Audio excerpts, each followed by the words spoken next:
கடந்த வாரம் ஆந்திர ஹைகோர்ட்ல சொல்லப்பட்ட இரண்டு வேறு விதமான மாறுபட்ட தீர்ப்புகள் ஒரே வழக்கில் ஒரே நீதிபதிகள் சொன்ன தீர்ப்பை நாம கவனிக்கும் பொழுது இந்த நாட்டில் எந்த அளவிற்கு உயர்மட்டம் வரைக்கும் காவி வெறி ஊறி போயிருக்கின்றது, எல்லாமே காவி மயமாக மாறி வருகின்றது என்பதற்கு ஆதாரமாக அமைந்த ஒரு தீர்ப்பு. அதாவது நம்ம எல்லாத்துக்கும் தெரியும், 2007ஆம் ஆண்டு ஆந்திராவினுடைய ஹைதராபாத்ல மக்கா மஸ்ஜித்ல குண்டு வெடிக்கின்றது. கிட்டத்தட்ட 9 முஸ்லிம்கள் மௌத்தா போறாங்க. வெடிக்கிறது பள்ளிவாசலுக்குள்ள வெடிக்குது குண்டு. அதுல 9 முஸ்லிம்கள் மரணிக்கிறாங்க, பல முஸ்லிம்கள் படுகாயம் அடைகின்றார்கள். இந்த அயோக்கியர்கள் யாரை கைது பண்றா? முஸ்லீமே கைது பண்றான். பாதிக்கப்பட்டவர்களே கைது பண்ணி உள்ள வைக்கின்றார்கள். உள்ள வச்சா கடுமையான போராட்டங்கள் வெடிக்கின்றன. ஏன்னா எங்க பள்ளிவாசலுக்குள்ள குண்டு வைக்கிறான், நாங்க பாதிக்கப்பட்டிருக்கிறோம், பாதிக்கப்பட்ட எங்களை எப்படா நீ கைது பண்ற என்று சொல்லி அருவாள் எடுத்துட்டு வந்து ஒருத்தவங்க வெட்டினானா வெட்டினவனை கைது பண்ணாம வெட்டு வாங்கினவனை தூக்கி உள்ள வச்சீங்கன்னா என்னடா அர்த்தம் என்று சொல்லி கடுமையான போராட்டங்கள் நடக்கின்றது. அப்படி போராட்டம் நடந்ததுக்கு அப்புறம் என்ன செய்யறாங்கன்னா, இதை சிபிஐக்கு இந்த வழக்கு மாற்றப்படுகின்றது. சிபிஐ மாற்றப்பட்டு இதுல என்னன்னா, முஸ்லீம்களை அரெஸ்ட் பண்ணி அப்பாவி முஸ்லீம் இளைஞர்களை கைது பண்ணதுக்காக ஏன் இப்படி கைது பண்றீங்கன்னு சொல்லி நியாயம் கேட்டு போராட்டம் நடத்துகின்றார்கள் முஸ்லீம்கள். அந்த போராட்டத்தில் துப்பாக்கி சூடு நடத்தி அதுல 5 முஸ்லீம்களை கொள்றாங்க. எந்த அளவுக்கு பாருங்க, நியாயம் கேட்க கூடாது, நியாயம் கேட்டு வாயை திறந்தா நியாயம் கேட்டவர்களை சுட்டுக் கொள்ளக்கூடிய அளவிற்கு காங்கிரஸ் அரசாங்கம் அநியாயம் பண்ணிச்சு. 5 முஸ்லீம்கள் அதுல சுட்டுக் கொல்லப்பட்டார்கள். அதுக்கப்புறம் சிபிஐ வழக்க கையில் எடுத்துச்சு, விசாரணை நடக்குது. விசாரணை நடந்தா அதுல கைது செய்யப்பட்டவர்கள் அனைவரும் அப்பாவிகள். அதுல கைது செய்யப்பட்ட முஸ்லீம்களுக்கும் அந்த குண்டு வெடிப்புக்கும் எந்த சம்பந்தமும் கிடையாது என்பது உறுதியாகப்படுகின்றது. சிபிஐ மூலமா இந்த செய்தி உண்மை வெளியே வருகின்றது. சிபிஐ அவர்கள் அனைவரையும் விடுதலை செய்யுது. இது ஒரு பக்கம் நடந்துகிட்டு இருந்தா, இன்னொரு பக்கம் இந்த காவி கூட்டம், இந்த அசிமானந்தா என்ற அயோக்கிய சாமியார் அவர் கைது செய்யப்படுகின்றார். மாலேகான் குண்டு வெடிப்பு, அதே மாதிரி சம்ஜோதா ரயில் குண்டு வெடிப்பு, இதுல கைது செய்யப்பட்டால் என்ன செய்யறான், மக்கா மஸ்ஜித்ல நாங்க தான் குண்டு வச்சோம் சொல்லி அப்ரூவல் ஆயிட்டான். இவ்வளவு விஷயமும் வெட்ட வெளிச்சமாகின்றது. இப்படி வெட்ட வெளிச்சமாகக்கூடிய நிலைமையில முஸ்லிம் சமுதாயம் கோரிக்கை வைக்குது.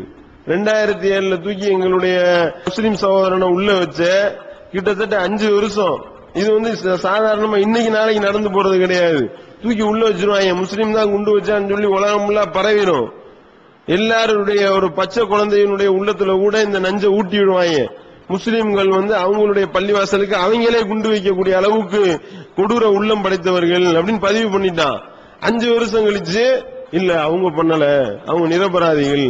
அப்ப 5 வருஷம் தூக்கி உள்ள வச்சியப்பா அந்த முஸ்லீம் சகோதரனுடைய வாழ்க்கை என்ன ஆகுறது, அவனுடைய எதிர்காலம் என்ன அப்படின்றதெல்லாம் கவனத்துல கொண்டு இதுக்கு முஸ்லிம்களுக்கு இழப்பீடு வேண்டும் என்று சொல்லி முஸ்லிம் சமுதாயம் கோரிக்கை வைக்குதுங்க.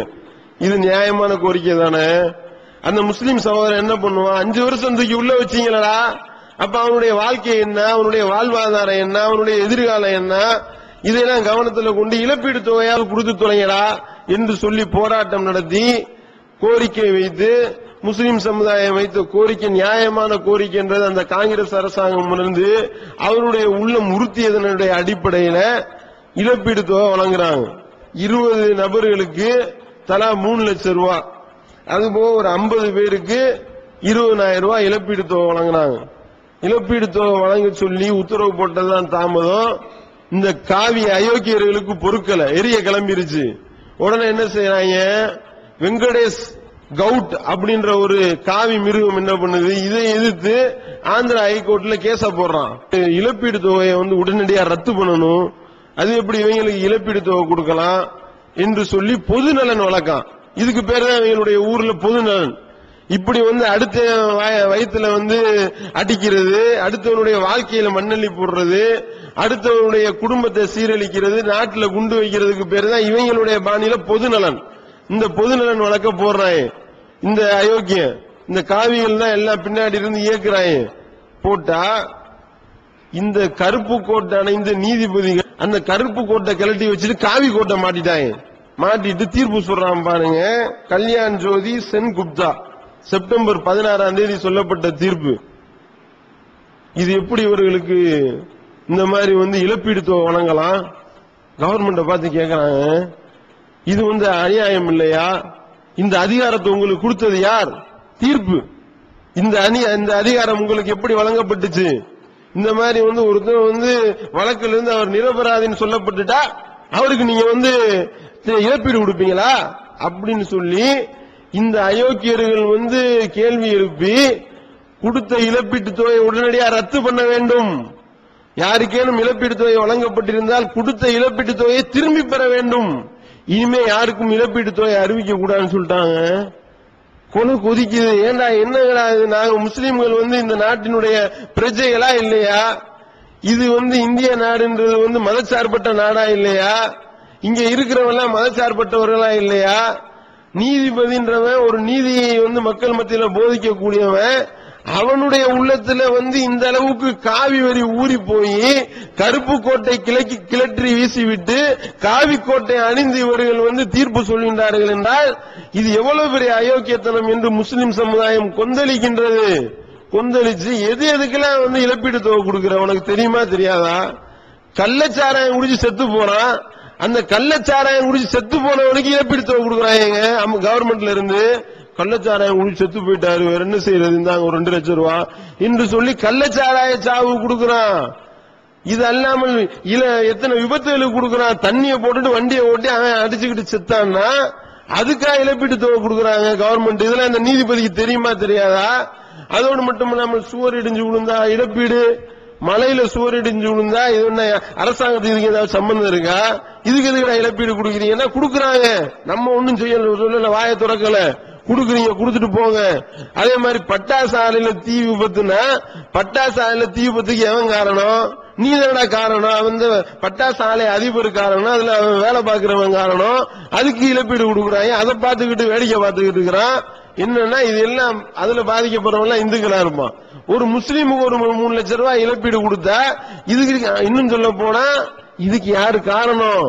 பாதிக்கப்பட்டதுக்கு அரசாங்கம் தான் காரணம். இதுக்கு இந்த அப்பாவி முஸ்லீம் என்ன பண்ணுவான்? இந்த முஸ்லீம் இளைஞர் என்ன பண்ணுவான்? அவனுக்கு அதுக்கு எந்த விதமான சம்பந்தமும் இல்ல. அப்படி இருக்கும் பொழுது இதுக்குத்தான் இழப்பீடு கொடுத்தாக வேண்டும். அப்படி இருக்கக்கூடிய நேரத்தில் எதுக்கோ எல்லாம் இழப்பீடு கொடுப்பார்களாம், அது அவர்களுக்கு கூடுமாம். அது அந்த காவி மூளைக்கு, அந்த காவி வெறி பிடித்தவர்களுக்கு அது சரியாக தெரிகின்றது. இது உறுத்துது. முஸ்லீமுக்கு பூரா கொடுக்கலாம் அப்படின்னு சொல்லி இவர்கள் இந்த தீர்ப்பு வழங்கணும்னு எல்லாம் கொதிச்சு போய் இதுக்கு முன்னாடி உச்சநீதிமன்றம் இந்த மாதிரியான இழப்பீடுகள் வழங்குவதை அனுமதித்திருக்கின்றது. இதுக்கு இல்லாட்டினா கூட, சட்டத்தில் இல்லாட்டினா கூட பரவாயில்ல, சட்டத்திலையும் இருக்கின்றது இந்த மாதிரியான செயல்களுக்கு இழப்பீடு வழங்க வேண்டும் என்று. அதையெல்லாம் மேற்கோள் காட்டி எல்லாம் சொன்னவனே ஆடி போய் ஒரு 2 நாள் கழிச்சு செப்டம்பர் 19ஆம் தேதி இந்த உத்தரவை நாங்க வாபஸ் வாங்குறோம் அப்படின்னு சொல்லி முஸ்லிம் சமுதாயம் கொந்தளிச்சு பல தரப்புகள் இருந்து பிரஷர் போனவனையும் இந்த காவி கோட்டை கலட்டி வச்சுட்டு திருப்பி கருப்பு கோட்டை மாட்டிட்டு இந்த உத்தரவை நாங்கள் வாபஸ் வாங்குகின்றோம். இதுல இந்த மாதிரியாக இழப்பீடு வழங்குவதற்கு கவர்மெண்ட்டுக்கு அதிகாரம் இருக்கின்றது, இது கூடும் அப்படின்னு சொல்லி தீர்ப்பு சொல்றாங்கன்னா நிலைமை எங்கிட்டு போயிட்டு இருக்குன்னு பாத்தீங்களா? அதாவது நம்மளுடைய அடிப்படை உரிமைகளை கூட போராடி பெற வேண்டிய நிலைமைக்கு இஸ்லாமிய சமுதாயம் தள்ளப்பட்டு இருக்கின்றது. எந்த ஒரு விஷயமா இருந்தாலும் களத்தில் இறங்கினாதான் சரியா வரும் போல, தூங்கிட்டு இருந்தோம்னா விளங்காது அப்படின்றத நம்ம கண்கூடா பாக்குறோம். நேத்து நடந்த அநியாயம், திருச்சியில் அநியாயம் பண்ணிருக்கிறாங்க. மோடி வரப்போறான்னு சொல்லிட்டு இன்னைக்கு பேப்பர்லாம் பாத்தீங்கன்னா போடுவாங்க, ஆள் இல்லா விமானத்தை வைத்து உளவு பார்த்தாரலாம். எவன் அந்த சுத்தி ஆட்கள் யாரும் ஊடுருவி இருக்கிறார்களா என்று ஆள் இல்லாத விமானம் மூலமா கண்காணிப்பான். மாநாட்டிலே ஆள் இல்லாம தான் போகுது, அது நாளை கழிச்சு தெரியும் கட்டாயம். இதுக்காடா நம்ம ஆள் இல்லாத விமானத்தை எல்லாம் விட்டோம்னு காரி துப்ப போறாங்க, அது வேற விஷயம். ஆனா நிலைமை என்னன்னா இவன் இந்த மோடின்ற அந்த கேடி வர்றான்னு சொல்லிட்டு இருக்கிற அப்பாவிகள் எல்லாம் குடைச்சல் கொடுத்துக்கிட்டு இருக்காங்க. டீ கடையில் டீ குடிச்சுட்டு இருந்திருக்கான் ஒரு முஸ்லீம் சகோதரன், தாடி வச்சவனா இருந்தவனையும் உடனே போய் இதுக்குடா டீ குடிக்கிற, டீ குடிச்சா தப்பா நாட்டுல? இங்க மும்பையில் இந்த முந்தானத்து பார்த்தோம், 2 நாளைக்கு முன்னாடி சொன்ன தீர்ப்பு. ஒருத்தவனை தூக்கிட்டு போய் டீ குடிச்சா, சந்தேகத்திற்கிடமான வகையில் டீ குடித்தவர் கைதுன்னு போட்டாங்க. நீதிபதியிட்ட போய் ஆஜர்படுத்தி இருக்கிறான். நீதிபதி கேட்டுக்கிறான், சந்தேகத்திற்கு இடமான வகையில நீ டீ குடிக்கிறதுனா என்ன, சந்தேகத்திற்கு இடமில்லாத வகையில டீ குடிக்கிறதுனா என்ன, குடிச்சு காட்டு அப்படின்னு சொல்லி போலீஸை விட்டு வாருன்னு வாரி இந்த மாதிரிலாம் ஏன் இப்படி அநியாயம் பண்றீங்கன்னு காரி துப்புனு விட்டாங்க. நீதிபதி தீர்ப்பு வழங்கிட்டாரு, இப்படிலாம் அநியாயம் பண்ணாதீங்களா அப்படின்னு சொல்லி.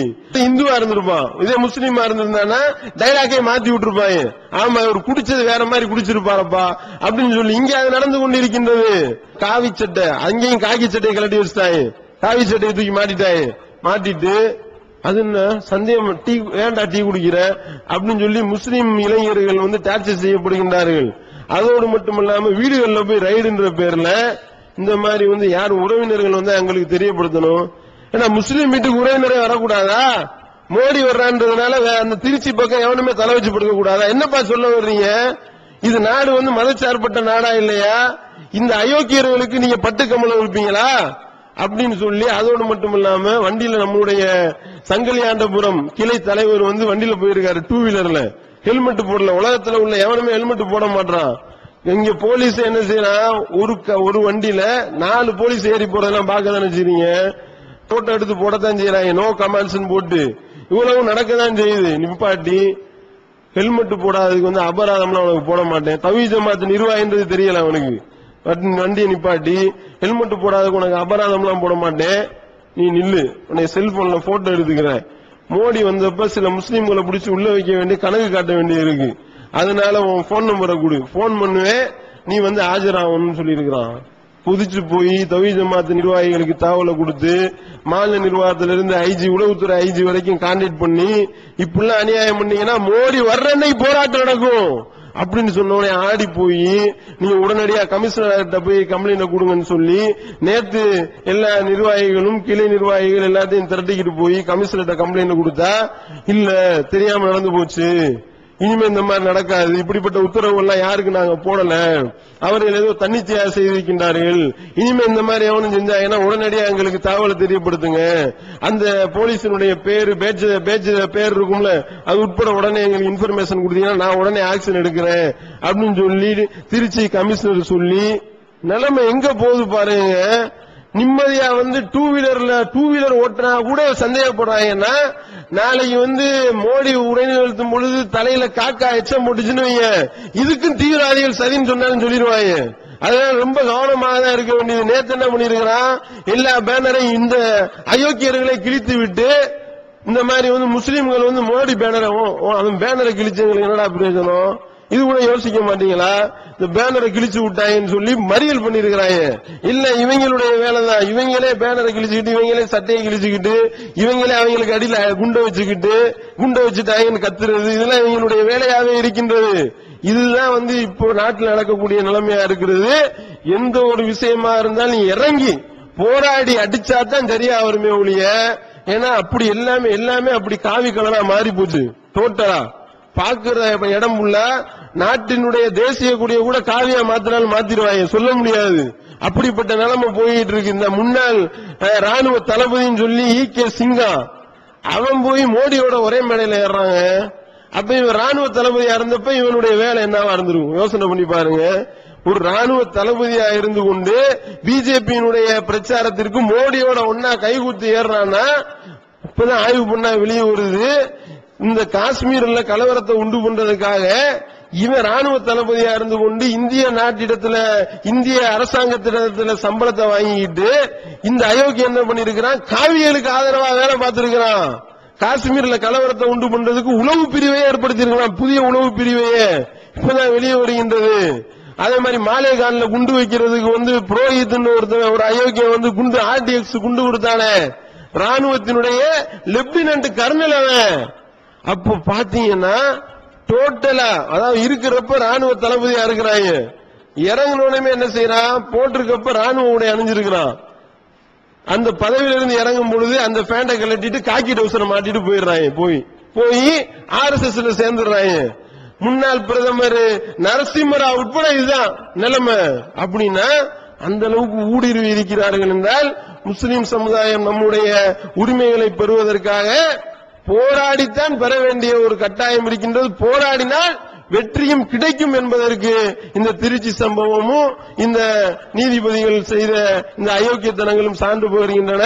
எனவே நாம எதிர்நீச்சல் போட்டுதான் வெற்றி பெற வேண்டியது இருக்கின்றது. முஸ்லிம்கள் என்றால் சோதனை இல்லாம நம்ம சொர்க்கம் போக முடியாது என்பதை நாம கவனத்தில் கொண்டு ஒவ்வொரு விஷயத்திலையும் நாம இறங்கி போராட வேண்டும் என்பதை விழிப்புணர்வு செய்தியாக சொல்லி நிறைவு செய்கின்றேன். வாயிதவான அல்ஹம்துலில்லாஹி ரப்பில் ஆலமீன்.